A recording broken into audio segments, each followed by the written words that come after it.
As-tu des objectifs de vie? Bonjour, c'est Belrix du blog My Cat is Witch. Je suis heureux de te retrouver pour cette nouvelle mission. Avant de t'en dire plus, te demander qu'est-ce qui te motive par exemple à créer une activité libérale. Si c'est pas encore le cas, abonne-toi sur la plateforme où tu te trouves. Si c'est sur YouTube, tu t'abonnes à la chaîne. Si c'est sur Soundcast, tu cliques sur suivre. Et si tu es sur Apple, iTunes, même le blog My Cat is Witch, tu n'as qu'à t'abonner à la newsletter, t'abonner au podcast si tu es sur Apple. Voilà. Donc, si tu poses la question, est-ce que vous avez des objectifs de vie? Tu poses la question à la plupart des gens, fais le test. Pose la question à tes parents, à tes collègues. Est-ce que tu as un objectif de vie? On va te regarder avec des gros yeux, tu vois. On va te dire, mais qu'est-ce que tu veux qu'il me dit? Voilà, la plupart des gens ne savent pas. Et moi, je ne savais pas. Si j'ai pas fait cette analyse, j'ai pas pris du recul sur mon activité. Quand j'étais responsable informatique, quand j'étais cadre, j'avais pas d'objectif de vie. La claque, c'est quand j'ai dit, la vie n'est pas que travailler, se donner à 100% pour notre entreprise, à consommer. Et après, j'ai commencé à réfléchir. Qu'est-ce qui valait vraiment le coup dans la vie? Est-ce que le problème que tu as en ce moment, est-ce que, par exemple, si tu es dans la profession paramédicale, est-ce que le client qui vient pas, est-ce que, par exemple, que tu t'en sors pas parce que tu fais trop d'heures, est-ce que ça, c'est le principal? C'est quoi ton objectif de vie? C'est ça. Et si tu n'as pas ça, et si tu demandes aux gens, c'est quoi leur objectif de vie, les gens vont te citer, faire le tour du monde, des trucs bateaux, quoi. Voyager plus, donner à des associations humanitaires. Oui, ça peut être un objectif de vie, mais voilà, c'est quoi? Par exemple, là, sans avoir les moyens, parce que pour faire le tour du monde, maintenant de moins en moins, mais pour faire le tour du monde, c'est quoi ton objectif de vie? C'est pas faire le tour du monde et puis après on s'arrête là. Peut-être que faire le tour du monde, c'est, vivre autrement. Pas faire comme le commun des mortels. Ça, c'est un objectif de vie. Mais pas faire le tour du monde. C'est comme si tu me disais, les gens, ils répondent comme si on leur disait, vous avez gagné à l'euro-million, au loto, qu'est-ce que vous faites? Voilà. Et la plupart des gens vont dire, je voyage, j'achète une belle voiture, je finis de payer le crédit de ma maison, j'achète une grosse maison, j'achète une maison pour mes parents, j'offre des cadeaux, et puis je donne tout à des associations, parce que je n'ai pas besoin, et puis j'arrête de travailler. Ça, c'est pas des objectifs de vie.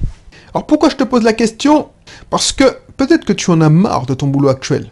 Voilà, le thème du moment, c'est les professionnels libéraux, du médical et du paramédical, parce que je suis en train de lancer une grosse formation dessus. Et j'y réfléchis beaucoup à cette tranche professionnelle, mais ils sont pas les seuls dans le cas. Beaucoup se tuent au boulot. Ils sont limite épuisés professionnellement. Bien souvent, je rencontre des dirigeants de cabinets libéraux, des infirmières libérales, qui sont presque en épuisement professionnel.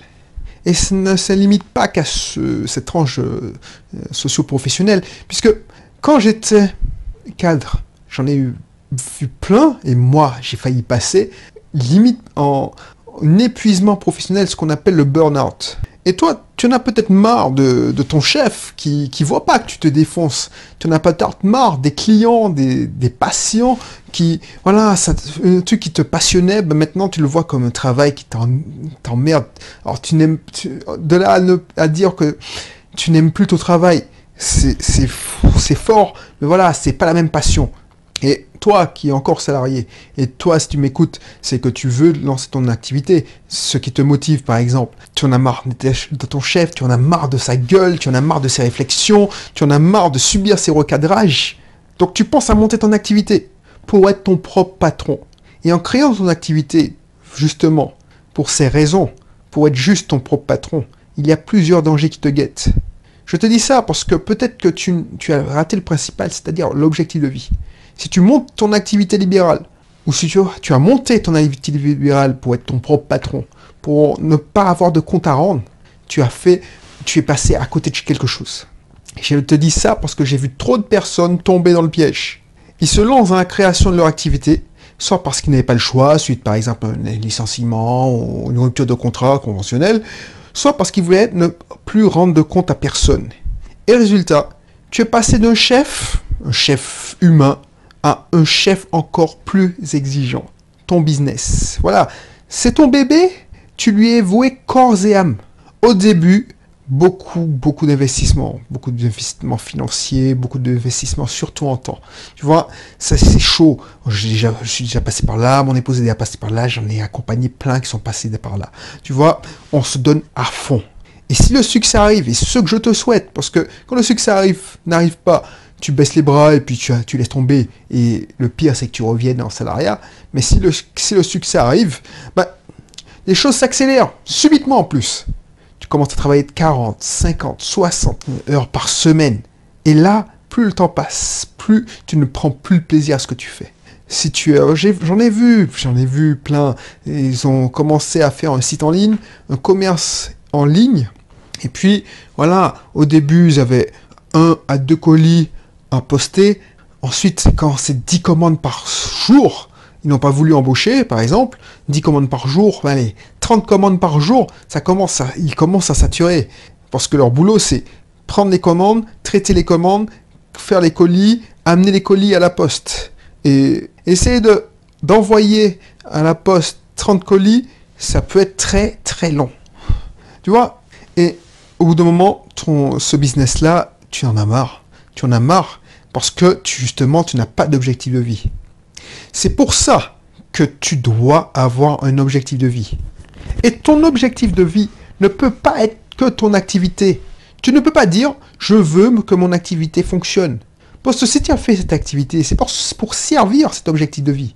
Ce n'est pas aussi un objectif de vie de dire « je veux devenir riche ». L'argent, c'est pas un objectif de vie. L'argent, c'est un outil, c'est neutre. Quelqu'un qui est mauvais, qui a de l'argent, cette personne sera toujours mauvaise. S'il est bon, il va faire de bonnes choses avec cet argent. C'est un outil neutre. Et si ton objectif de vie, c'est ton activité, tu vas passer à côté de ta vie, crois-moi. Tu ne vas pas vivre que pour cette activité. C'est à peine mieux qu'il y a le cadre moyen que j'ai laissé, ou les cadres supérieurs, qui se tuent au travail pour leur entreprise. Tu vois, pour avoir été dans le système, quand tu es cadre, surtout quand tu es cadre, parce que tu dois montrer le bon exemple. On fait la distinction entre les employés et les cadres. Allez, il y a des agents de maîtrise qui sont intermédiaires, mais bon, il y a les cadres et les autres. Quand tu es cadre, on te répète, la direction te répète, voilà, tu dois montrer le bon exemple, on compte sur toi, tu es important, tu dois avoir un bon résultat, il faut que ton service ait des bonnes performances. Donc toi, tu te sens investi d'une mission, on t'a motivé, voilà. Et ça, c'est des bons managers qui font ça, parce que les mauvais managers démotivent. Et ça, c'est chiant. Par exemple, si moi, je devenais PDG d'une grande entreprise je sais pas moi, de même 50 personnes, j'aurais aimé avoir ces managers qui font passer ce message. Parce que, en tant que dirigeant, ça, c'est le rêve. Tu as des gens qui se tuent. Pour eux, tu es toute... Voilà. Leur travail, c'est toute leur vie. Et ça, c'est mon rêve en tant que dirigeant. Mais moi, en tant que Belrix, celui qui te conseille, toi, qui veux monter ton activité, je peux pas te dire ça, parce que ça, c'est un piège. Parce que quand on te dit ça, on te motive dans des entretiens annuels, lors des réunions plénières, on te dit oui, grâce à toi, grâce à vous, on a réussi à faire tant de chiffre d'affaires, blablabla.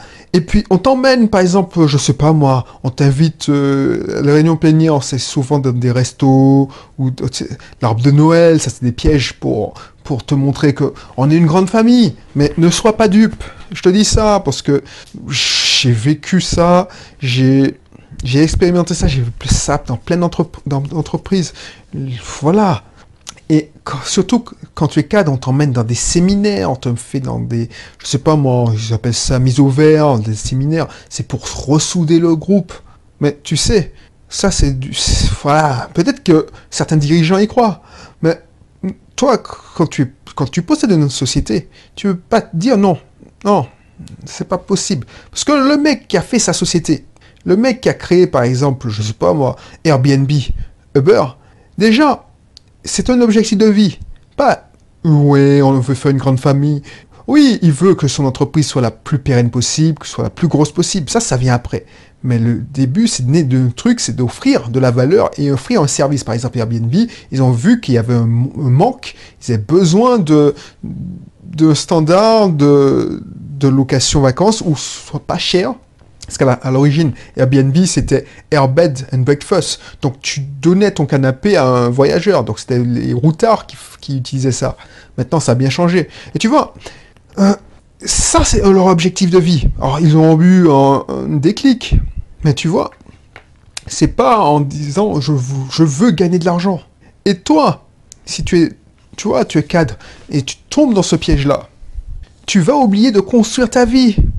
Tu vas te vouer corps et âme à ton activité, si tu es déjà en libéral ou en indépendant, ou à ton entreprise, c'est encore pire. Et non l'inverse. Tu seras l'esclave de ton business, de ton activité, et non l'inverse.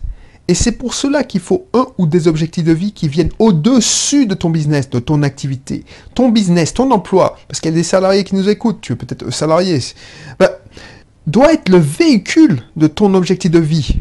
C'est un moyen d'accomplir tes objectifs. Si tes objectifs de vie, c'est avoir une belle vie de famille, il faut que ton emploi, ton activité serve cet objectif. Et non la desserve comme négliger ta famille, par exemple.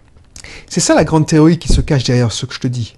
Si tu n'as pas d'objectif de vie, tu vas te contenter de vivre, de consommer, acheter la plus grosse voiture possible, tous les gadgets à la mode, changer de portable tous les 18 mois. Voilà, tu vas croire que profiter de la vie, c'est de consommer. Et plus tu auras des revenus, plus tu vas augmenter ton niveau de vie, et plus tu vas être l'esclave de ton activité, puisque tu seras l'esclave de tes revenus. Ça, c'est un serpent qui se mord la queue, voilà. Donc, s'il te plaît, réfléchis à ça. Réfléchis et dis-toi, qu'est-ce que tu veux dire à la personne que tu es, mais qui a 60 ans, 65 ans. Qu'est-ce qu'il se demandera? Il se dira, est-ce que j'ai eu une vie épanouie ou je me suis contenté de consommer? Est-ce que tu veux raconter que des anecdotes de ton boulot ou de ton activité? Est-ce que tu veux faire partie des gens qui, tu sais, on va les voir en EHPAD ou à la maison de retraite, ils racontent, oui, j'étais bien, j'ai managé ça, avec mon boulot, j'ai visité Manchester, voilà, oui, papy, effectivement, ou mamie, effectivement, c'est bien, tu as bien travaillé, mais qu'est-ce que tu as fait d'autre de ta vie? Est-ce que tu as vu tes enfants grandir? Est-ce que tu as, voilà, qu'est-ce que tu as fait de ta vie? Ça peut pas se contenter, ça peut pas se résumer qu'à un boulot, qu'à une activité. Donc, réfléchis à ça. Réfléchis à ça. Et si tu veux en savoir plus, si tu es un professionnel de santé, clique sur le lien qui se trouve dans la description pour travailler sur ce sujet, mais faisant plus encore. Tu vas comprendre comment ma femme et moi avons réussi à monter un cabinet de psychomotricité qui fonctionne bien, qui sert aussi nos objectifs de vie, alors que mon épouse ne travaille que 3 jours par semaine. Voilà, à très bientôt. Si ce n'est pas encore le cas, n'oublie pas de t'abonner et je te dis à la prochaine. Allez, bye bye.